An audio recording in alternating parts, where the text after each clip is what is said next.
Hey, this is Johnathan Blake, and you're watching Time to Connect.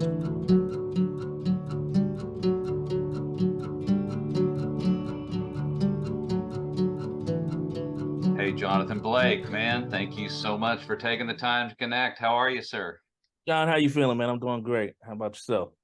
I can't complain. I can't complain. It's good to see you. You are a busy, busy man, I know, and I really appreciate you doing this again. You're actually my first repeat guest on this podcast. Oh, get out of here, really? Yeah, and that's not an accident, man. I'm a big fan, and I'm very grateful to you for taking this time. Love the new music, and I want to talk about that new record for sure. I see the picture behind you of you and your dad. It was just Oh, man, yeah. what a beautiful photograph. Want to talk about this month-long run in Europe that you're just getting off of, and how you've been for the last 12 months. It's actually been almost exactly a year since we talked. That's true. That's true. I can't believe it, man. It's time flies whether you're having fun or not. There's a lot we can talk about, but I want to respect your time and keep it kind of short today. Okay. Maybe let's start by talking about this tour in Europe. You're just off a month-long tour, right? Yeah, it was amazing. I mean, it's just I haven't been out that long in a couple of years, so it was definitely an adjustment. I had to get used to like living out of my suitcase for a minute. But it was great. We the first or the majority of the tour was with Bill Frisell and his group four, which features Gerald Clayton and Greg Tardy and myself. And yeah, it was just amazing. We did a record, I guess it came out November of last year Mhm. uh, with the same title four. And it was new music to all of us, including Bill. So it was kind of, the album is kind of like a lot of one takes and, first takes. And so for me, it was just amazing to be on this tour for, 3.5 weeks and really see where the music was going to go. We had no idea. And it's just grown to the point where it's almost like you don't even recognize the record anymore because the music is just on a different level. We're taking different approaches. We're taking much more liberties with the music. So it was really beautiful. So and we start at the Vanguard next week. So I'm just really, really anxious and excited to see what's going to happen next week with this music. And then Yes. the latter half of the tour was with the maestro Kenny Barron and the trio, and that's always a blast. I feel like at 80, Kenny is just still growing as a musician, if you can believe Incredible. that. And it's just unbelievable some of the stuff that he was playing on this tour. I was just like unreal. And the first gig I did with him was actually with an orchestra. Somebody had arranged uh, his uh, his music for a string orchestra, a youth orchestra actually, based in Basque Country in Spain, like in San Sebastian. These kids were unbelievable. Um, I think the range was like 18 or something like that. I think that's how old they were. And they were just amazing. They really got into the music, and they were even swinging, like a swinging string section. So that's really close to my heart with my father being a jazz violinist. So it was just really beautiful to hear um, that music again, but in a totally different setting. And it was so funny because they had switched the date, so it kind of overlapped. So I actually had to miss a gig with Bill in London. Um, but Kenny really needed someone who knows his music, because when I got to the sound check / rehearsal, uh, I come to find out there was no drum parts. So it was just like, all right, what's the song? And if it was a song that I hadn't played in a while, I was like, man, just play the melody for me real quick so I know what it is. Mhm. But the concert came out beautifully, and people were just they were thrilled. So yeah, Yeah. it was a lot of fun. It was beautiful to be out in Europe this month. They had a record heat wave in a lot of places, especially like Italy and things like that. So there was some hot moments, let's just Yeah. say. Yeah. Not only with the music, but with the temperature.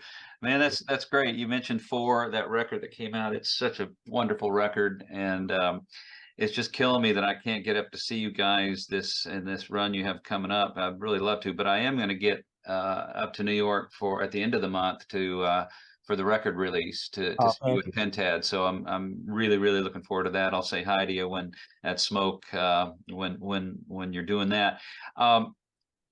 And with the run in Europe, one things I noticed, I was in Europe recently myself, and I had been there in about 20 years. And one of the things I noticed, every place seems so much more crowded. Did that seem that way?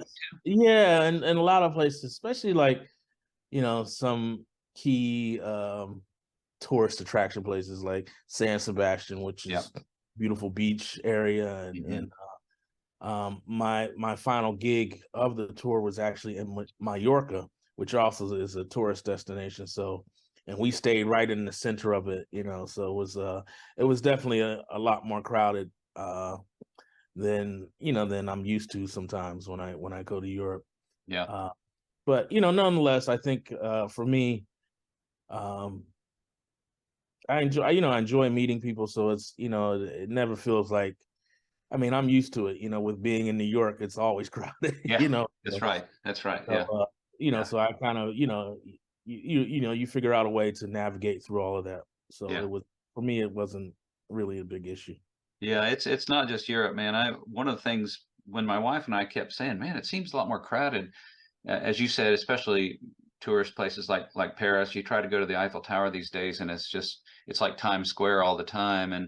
And I actually looked it up, Jonathan, and I looked up the world population 22 years ago or so when I was there last time, and the world population now Mhm. increase of over 33%. Get out of here. Yeah, Wow. Crazy. too many damn people in this world. Well, that's cool. Any particular highlights? I've been to San Sebastian, love that place. That beach is really remarkable. Any real highlights in terms of either the gigs there, other than that beautiful one you just described with Kenny? Any real standout gigs or cities that you visited? I went to Pisa and I had never really been there before.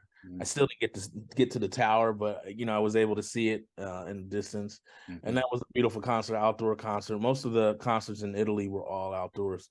One special one that I would say was actually with Bill, and that was in Rome, mhm, which is also one of my favorite cities. But we played in this place called Casa del Jazz, and they have an indoor space, but in the summer they have an outdoor space, like in a I guess like in kind of like a park, and they have this huge stage and people come out, and that was just a really beautiful concert.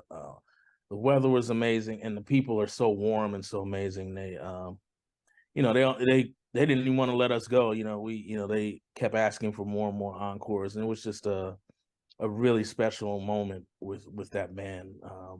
The music, of course, was on a high level, um, and we also, I don't know, for me, I just remember out of all the gigs, I just remember that one. Like I remember the sound being amazing, mhm. thanks to Claudia Engelhardt, who does all of Bill's sound. Um, but just everything felt so connected, if that makes sense, with the band and with the music. And I think people responded to that. They could feel the unity and the brotherhood within the band. So I think that resonated with them. Yeah, And I think that was, for me, that was one of the most memorable concerts on the tour. beautiful, beautiful. And of course, there's a long history of Europeans at sometimes maybe even being more receptive to jazz than here in the States. But this is kind of kind of a side shoot or a side note question, but I'm just curious. One of the things that comes to mind there, how has the business changed for you? I mean, obviously it's changed a lot from those early days of jazz, but since you've been playing and recording, how in general, how would you say both gigs and recording, just the business itself, how's it changed for you? Well, it's weird because I feel like some things have changed for the better, but I also feel like some things have changed for the worse, if I can be so blunt. Um, I think for the better. I think that it's a lot easier to have access to the music for people. Like it's easier to find things. Um, but at the same time, I feel that there's how would I word it? I guess,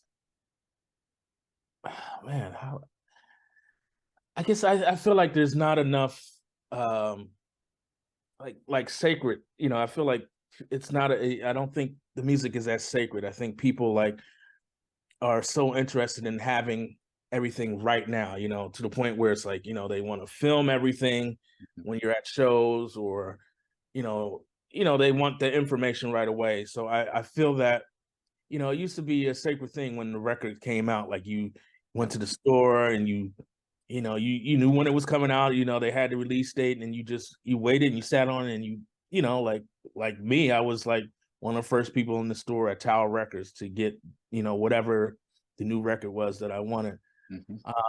I just think people don't have that sense anymore. Like they just they don't, and I feel also that with streaming and things of that nature, it's really affected the sales of the product. So sometimes I feel like, man, is it worth it? Rehearsing, getting a band together, putting out a record for no one to get it or whatever. But at the same time, there's something about it that I still enjoy. I still enjoy making records. I still enjoy the camaraderie with whatever band that I'm playing with, and of course I enjoy the music that that comes out of those experiences. So it's like with anything, you take the good with the bad. I think it's for me, it's nice to see that vinyl is kind of making a comeback. Yeah.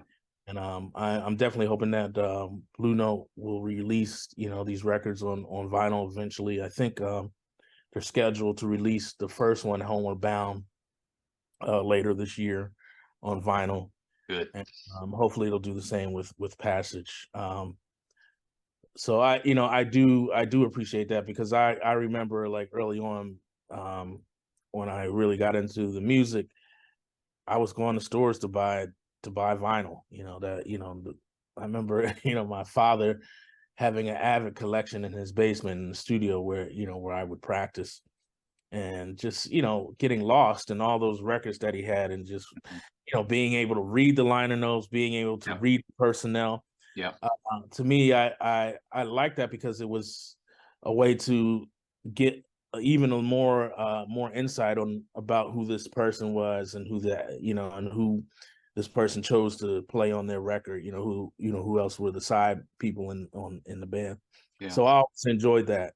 So it's for me, it's nice to kind of see some of that coming back. I think the biggest market still now is probably the Asian market. They love to have the vinyl. They love, they even love to have CDs too. So it's for me, I do appreciate seeing that come back. Nice. Yeah.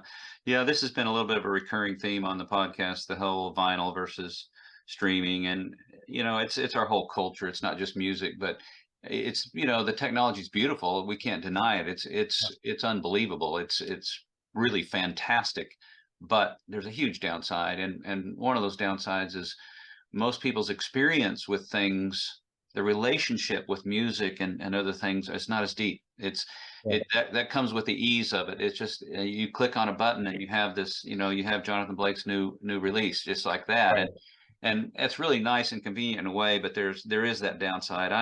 You and I have talked to us about this before. I'm a huge vinyl guy, not so much because I'm an audiophile, but because it forces you to have a deeper experience. It forces you to slow down, put that record on the turntable. You have that, I actually read the liner notes these days. I don't know how many people do that, but yeah. By the way, another quick side note on this. I talked to Peter Bernstein recently, the wonderful guitarist, and we talked a little bit about this. And I came up with an idea as I was talking to him, and I'll share it with you. I think, there's a lot of backlash against Spotify and iTunes and some of those other services that have your music out there, but you're not making any money off of that. I mean, very little. But maybe there's a way for you to take the opportunity of streaming without the downside of someone like Spotify releasing your music and not paying you much. I can imagine you and Peter and about 20 other jazz musicians putting together a co-op, Mm, mm, and you have your own streaming club, so to speak, mm, and you mm. charge people like myself, $10 a month. And that way I click on my phone. I'm not clicking on Spotify or iTunes. I'm clicking on my club that I'm a member of, that my Right, favorite artists are releasing music. And you can put the old stuff out there, but you can also make special releases that you put out there that you can't get on Spotify. right. This way the money is going straight to you, man. It's not going through Spotify. It's something you should think about.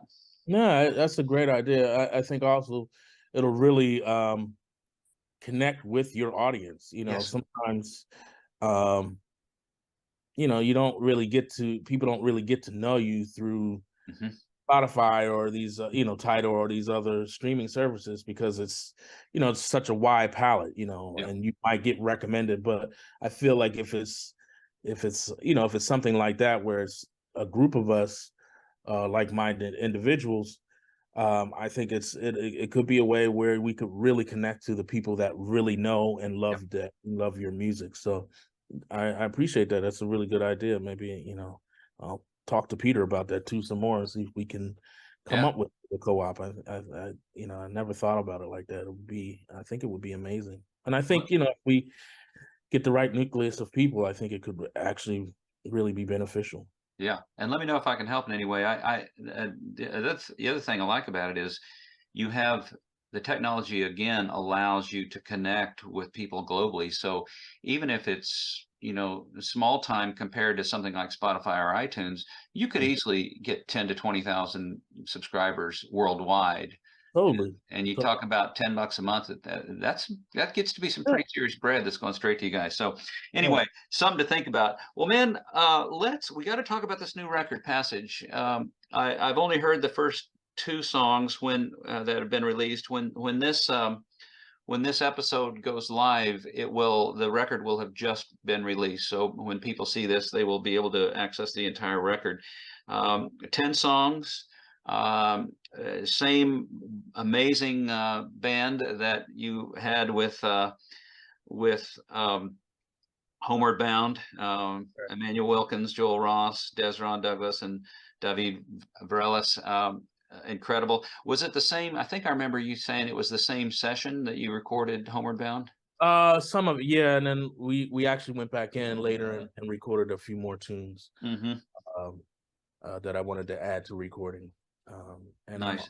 And then there's some things that didn't make it on the record that maybe will be released later, maybe as bonus tracks for a Japanese release or something like that. But yeah, most of it is from the Homeward Bound session. We chose to kind of break up the record because um, we kind of felt like that it was two different records, and we kind of wanted to make that distinction. Hmm. So and I'm really happy with the way it turned out. I think it really honors my father and the way that he would really be proud. um I'm sure. I'm sure. And I- that's a photograph behind you of you and your dad, and the yeah. record is dedicated to him. And the title track was written by him. Is that right? Yeah, so title track is a piece of his that he, unfortunately never got a chance to record. Um, but I remember him.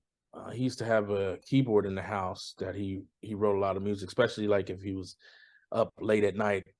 So he would put the headphones in so he wouldn't disturb anybody. So I remember when he completed that tune, and it was just beautiful. I always hoped that he would get the recorder. I always hoped that I would have been able to record it with him, and unfortunately, it never manifests. So I have most of all his manuscripts, and I brought this piece to the band, and I was like, man, I just, I knew how, of course, how everyone plays and the connection that we have as Pentad.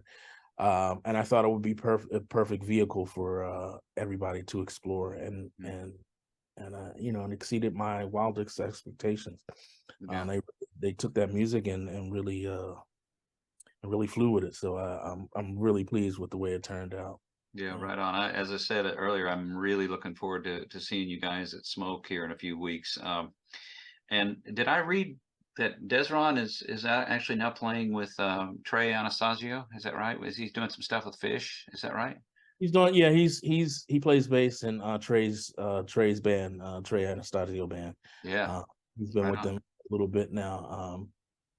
Trey's regular bassist, whose name escapes me right now, unfortunately passed away um, about 2 years ago, and Desron had been doing some gigs for him whenever he couldn't make it. So it kind of felt like the natural way to go once he passed on. So Yeah. yeah, Des has been doing that band for a minute. But he'll be there at Smoke, right? He will be there. Yeah, Yeah. he'll be. It'll be the whole band. Saturday is the only day that I have one sub for Emmanuel, and it's one of my favorite saxophonists, Steve Wilson, is going to come in and fill in for him on that night. But the rest of the week is all the Pentad band, the regular band, which will be nice because we haven't played together in so long. Mhm. So it was, it's so hard to get all of these amazing musicians together. Everybody's working, with their own projects. David has a new project out, Right. Desron too, and of course Joel and Emmanuel are, working with their own bands and doing various other things. So it's going to be very special to be able to get, the core band, the whole band together. Uh, Almost turned into a super group with the way things are going with all five of you guys. But there's 10 songs on the record. How many of those did you write? I wrote 5 of the songs that Uh-huh. are on the record. Yeah. And then one was written by your dad, and who wrote the other four? One is written by my dad. There's one written by David. Okay. One written by Desron. Uh-huh. And there's this bass solo that I really That's right. love that we Yeah. kind of separated into a track. Yeah. And the other piece is by the late great drummer and composer Ralph Peterson Jr. Tears I Cannot Hide. Nice. And one of the tunes is called Lament for Low. I'm wondering, is that Lovano? Is that Joe? No, that's actually for a drummer who left us way too early, Lawrence Low Leathers. Okay. Okay. Yeah. He was a good friend of mine, and a little younger than myself, but I used to have these really in-depth conversations with him, and I remember one of the last ones being in Paris. We were both in Paris at the same time. I think he was playing with Cecile McLaurin Salvant, and I'm not sure. Maybe I was on tour with Tom Harrow or something like that, and we met up in the same club, and we just kind of sat in the back and talked, while other stuff was, other people were going on. And I just remember that, his that last conversation and kind of really just stuck with me. So on Homeward Bound, I dedicated a song to him called LLL, and then on this one, I kind of did like an open drum solo right at the beginning. Kind of just a continuation of celebrating his life and his legacy. Nice. Nice. Well, man, again, I'm really looking forward to the release of that record. I'm going to encourage everybody to check it out. I hope it does come out on vinyl. One idea I had, maybe Blue Note could release that as a double vinyl. I don't know if that would make sense to you, but I just sure hope they come out on vinyl. There, as I told you last time we talked, Homeward Bound was absolutely one of my favorite records of the year, and then 4 was one of my favorite records of the year last year. So I suspect Passage will be one of my favorites this year once I get to hear the whole thing. Um, let's see. I don't want to keep you too much longer.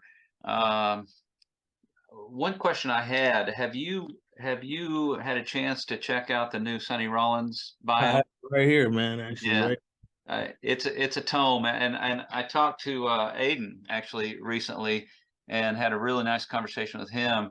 Oh, really? Okay. Yeah, and I know, man, you could probably talk for an hour, just for a minute or two. What can you say? What Sonny has meant to you?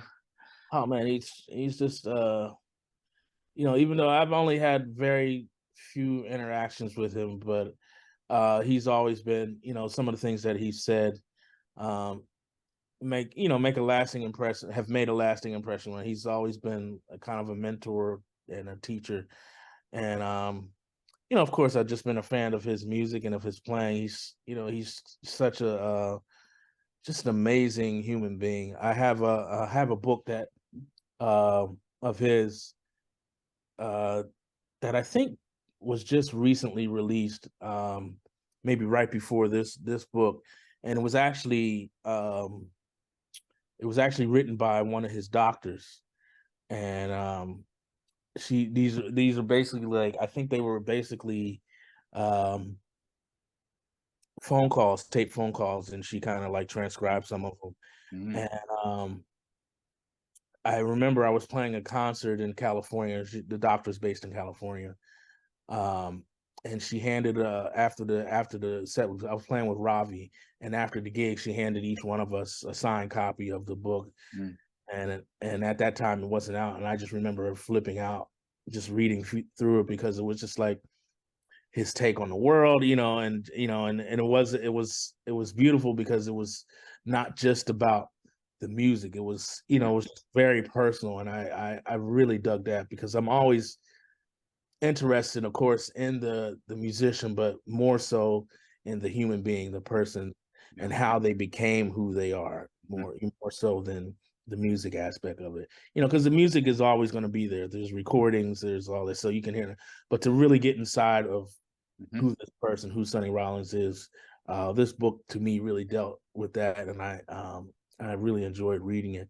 Um, and so, and I haven't really gotten fully in depth in this the life and the Saxophone Colossus book, but I'm really look forward to getting into it, because Yeah, it's he's deep, definitely one man. of my favorite persons. So It's deep for sure. And one of the things Aiden shared with me when I talked to him is that, Sonny did a lot of writing as well that a lot of people didn't know about. And apparently, there's gonna some kind of book is gonna come out of Sonny's own writing, which oh, I know that'll be another continuation of exactly what you're talking about, giving you insight into the man himself.